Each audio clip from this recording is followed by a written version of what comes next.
about that because you were involved in it. Sure. We call members of Congress immediately after. This was not the kind of mission that you can do congressional notification on. It was a trigger-based mission in which conditions had to be met night after night. We watched and monitored that for a number of days.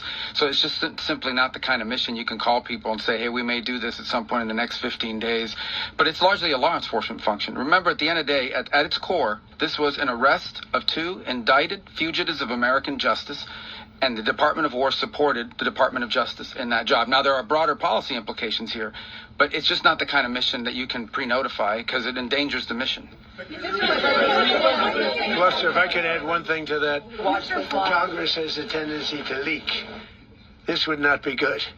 If they leaked, General, I think it would have been maybe a very different result. But I have to say, they knew we were coming at some point, you know. We had a lot of ships out there. They sort of knew we were coming.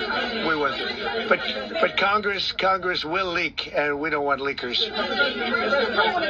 You were one of the only people to watch this all play out live. What was Maduro doing when the U.S. forces entered what I assume would be his home? And also, was there any point where the U.S. was considering if Maduro pushed back or resisted killing Maduro?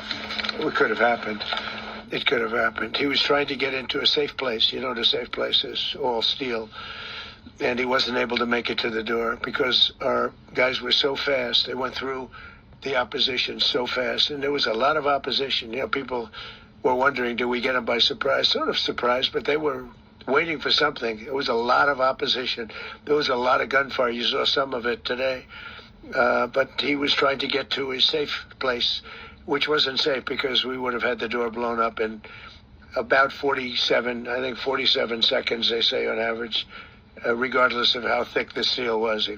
It was a very thick door. It was a very heavy door, but he was unable to get to that door. He made it to the door. He was unable to close it.